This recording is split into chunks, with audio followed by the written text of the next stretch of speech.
For example अगर किसी बंदे के अंदर हम मीडियल एपिकोंडालाइटिस देखते हैं तो क्या होता है, लेटरल एपिकोंडालाइटिस देखते हैं तो क्या होता है। आपने इस बात को अपने जहन में रखना है कि मीडियल एपिकोंडालाइटिस के अंदर आपके जो फ्लेक्सर टेंडन्स होते हैं उनके अंदर इश्यू बनता होता है। इसके अंदर आपका ज्यादातर हम उन प्लेयर के अंदर देखते हैं जैसे कि गोल्फर के प्लेयर्स हैं, उनके अंदर ज्यादा से ज्यादा प्रॉब्लम बनता होता है। जो लेटरल एपिकोंडालाइटिस होता है ये हम तब देखते होते हैं जब किसी बंदे के अंदर रेपिटेटिव फ्लेक्शन एंड एक्सटेंशन देखें। टेनिस बॉल के, टेनिस टेबल के जो प्लेयर होते हैं उनके अंदर हम क्या देखेंगे, एक तरह का ये। और उन लोगों के अंदर हम ये देखेंगे कि जब भी वो कभी ग्लास को पकड़ाएंगे या फिर एक तरह का दरवाजे को ओपन करेंगे तो वो पेन होगी, क्योंकि इस वक्त ये एक्सटेंशन हो रही है, ठीक है। और जब ये टेनिस टेबल खेलेंगे तो वो क्या इस तरह ये कर रहे हैं, तो ये क्या एक्सटेंशन है, बार बार एक्सटेंशन हो रही है। तो बार बार एक्सटेंशन के ऊपर क्या होगा कि ओवरऑल जो आपका एक्सटेंसर टेंडन होता है वो डैमेज हो जाता है, ये आपने कहना होता है, जिसकी वजह से हम क्या देखते हैं, लेटरल एपिकोंडालाइटिस देखते होते हैं। इसके बाद आप लोगों को पता होना चाहिए कि फॉर एग्जांपल जो ब्रेकियल प्लेक्सिस वाला सीन था वो क्या था कि आपका C5 से लेकर C6 रूट वैल्यू होती है, फिर C7, C8 और T1। मतलब अगर हमसे कोई बंदा पूछे कि ब्रेकियल प्लेक्सिस की रूट वैल्यू क्या, तो आपने ये कहना होता है कि C5 से लेकर T1 तक। C5 और C6 वो आपके अपर ट्रंक बनाती है, C7 आपका मिडिल ट्रंक बनाती है, C8 और T1 आपका लोअर ट्रंक बनाती है।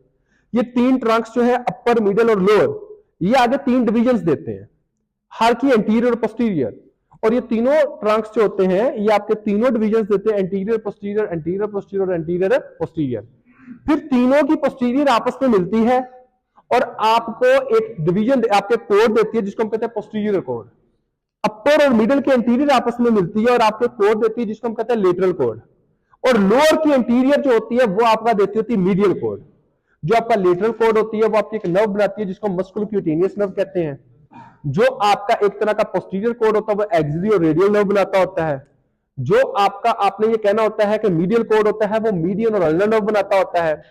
उसके बाद आपने कहना होता है कि C5 और C6 जब अपर ट्रंक बनता है तो वहां से सप्रा स्कैपुलर नर्व बनती होती है, सब स्कैपुलर नर्व बनती होती है। उधर से जनाब आपकी C5, C6 और C7 से आपकी लॉन्ग थोरैसिक नर्व भी बनती होती है। ये आपने याद करना है, ठीक हो गया, क्योंकि इसमें से क्वेश्चंस ये आ जाते होते हैं। उसके बाद जब हम बात करते हैं हाथ की बच्चों, रिस्ट की, रिस्ट के अंदर आप लोगों को पता होना चाहिए आपकी कार्पल बोन्स होती हैं। ये कार्पल बोन्स आपकी 8 होती हैं, जिसको याद करने के निमोनिक्स से होती है। She looks too pretty, try to catch her, ये कर सकते हो, या कोई भी सादा सा निमोनिक्स जैसा कि सफीना लतीफ, टिंडे पका टिंडे तेरे कच्चे। इसके अंदर हम जो है वो कार्पल बोन्स को दो रो के अंदर डिवाइड करते हैं, एक प्रॉक्सिमल एक होती है डिस्टल। प्रॉक्सिमल जो होती है उसके अंदर हम कहते हैं स्केफाइड, ल्यूनेट, ट्राइक्यूट्रियम और पीसीफॉर्म। और जो डिस्टल होती है उसके अंदर ट्रेपीजियोइड, ट्रेपीजियम, पीसीफॉर्म, आपका एक तरह का कैपिटेट और हेमेट। आपकी मोस्ट कॉमन जो बोन फ्रैक्चर होती है वो स्केफॉइड होती है। स्केफॉइड वो बोन होती है जो retrograde blood supply of the branch of the radial artery ले रही होती है। अगर कभी भी वहां पर आपका आउटसाइड हैंड लगे, रेडियल आपका स्केफॉइड फ्रैक्चर होगा, तो आपकी हम दो चीजें देखते हैं इसकी कॉम्प्लिकेशन, आवास्कुलर नेक्रोसिस और दूसरा क्या देखते हैं, एक तरह का नॉन यूनियन। क्लियर होगा बच्चों, ये दो चीजें आपने हमेशा इसके अंदर देखनी होती हैं। इसके बाद कि फॉर एग्जांपल आपकी dislocation of the most common जो बोन होती है वो होती है ल्यूनेट। ल्यूनेट के अंदर जब डिसलोकेशन होगी तो आपने कहना मीडियन नर्व जो होती है वो कंप्रेस होती है। जब मीडियन नर्व कंप्रेस होती है तो वहां पर आप क्या एक तरह का एक सिंड्रोम होता है जिसको आप कार्पल टनल सिंड्रोम कहते हो। कार्पल टनल सिंड्रोम को डिस्कस करने के लिए आप लोगों को फ्लेक्सर रेटिनाकुलम का पता होना चाहिए। फ्लेक्सर रेटिनाकुलम आपका रूफ बनाती है और जो बोन्स होती है कार्पल बोन्स वो आपके एक तरह का फ्लोर बना रही होती है। ये जो फ्लेक्सर रेटिनाकुलम्स होते हैं इसके अंदर 4 टेनर फ्लेक्सर डिजिटोरम प्रोफंडस के, 4 टेनर फ्लेक्सर डिजिटोरम सुपरफिशियालिस के, और इसके साथ ही टेंडन पड़ा होता है फ्लेक्सर पोलिसस लॉन्गस का, और उसके अंदर ही आपकी मीडियन नर्व पड़ी हुई होती है। अगर इसके अंदर कंप्रेशन होगी तो मीडियन नर्व कंप्रेस करेगी। जब मीडियन नर्व कंप्रेस करेगी तो आप क्या देखते हो कि लेटरल 3 एंड हाफ जो फिंगर्स होती है वहां पर आपकी टिंगलिंग, नमनेस सेंसेशन, और जो थनार मसल्स जो होती है उसकी एट्रोफी। और इसके साथ आपने ये कहना होता है बच्चों कि कभी कभी जो होता है, आप किन लोगों में ये देख सकते हो, जो भी 20 पर्सन हो गए, प्रेगनेंसी के अंदर आप देख सकते हैं, रूमेटॉइड आर्थराइटिस के अंदर आप देख सकते हैं, आपका डायलिसिस के पेशेंट्स के अंदर आप देख सकते होते हैं। उसके बाद आपने कहना है हाइपोथायराइडिज्म के जो पेशेंट्स होते हैं उसके अंदर हम देखते हैं, एक्रोमेगाली के अंदर हम देखते होते हैं। ये कुछ पेशेंट्स होते हैं जिनके अंदर चांसेस होते हैं कि आप एक तरह का ज्यादा से ज्यादा देख सको। अब कभी भी अगर आपके पास एक पेशेंट आता है जिसको एक तरह का कार्पल टनल सिंड्रोम है तो हम उसके अंदर 2 टेस्ट करते होते हैं।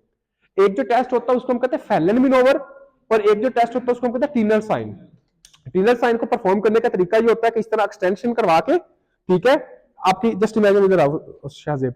अब देखें कि इसके अंदर हम क्या करेंगे कि एक तरह का एक पेशेंट होगा जिसके अंदर आपने क्या करना है, एक तरह का इस तरह एक्सटेंशन करवा के आपने क्या करना है, यहां पर ये जहां हिस्सा है थंब वाला, ठीक है, यहाँ पर एक तरह का टैप करना है। जैसे हम टैप करेंगे और इसके साथ ही अगर इस यहाँ पर टिंगलिंग पेन वाली सेंसेशन आए 3.5 फिंगर में, तो इसका मतलब क्या है कि इसका जो साइन है एक तरह का पॉजिटिव। हम पूछेंगे कोई दर्द तो नहीं हुई, अगर तो ये कहीं ऐसा लगे जैसे सुइयां चुभ रही है, दर्द हुई है, चुभन महसूस हुई है, तो इसका मतलब ये है कि मीडियन नर्व एक तरह की खराब है।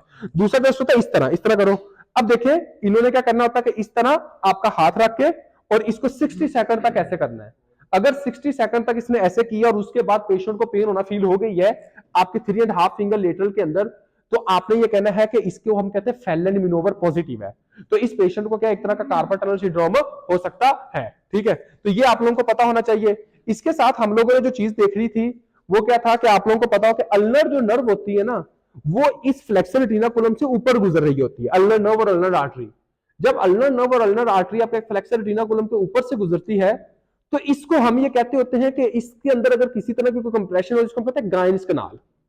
और जो साइक्लिस्ट लोग होते हैं उनके अंदर ये ज्यादा देखने को मिलता होता है। और उसके बाद आपने ये कहना होता है कि अगर आपकी हुक ऑफ हमेड के अंदर फ्रैक्चर होगा या एक तरह का डिसलोकेशन होगी, लेकिन ज्यादातर तो डिसलोकेशन आप ल्यूनेट के अंदर देखते हो, तो यहां पर ज्यादा फ्रैक्चर देखने को मिलेगा, तो उसके अंदर जो नर्व डैमेज होती है वो कौन सी होती है, आपने कहना है ल्यूनेट बोन होती है। और सर आपकी एक तरह की अल्नर नर्व होती है जो कि एक तरह की डैमेज होती है, जिसकी लीजन देखते हैं और जिसकी वजह से हम क्या देखते हैं, एक तरह का गायंस कनाल देखते होते हैं।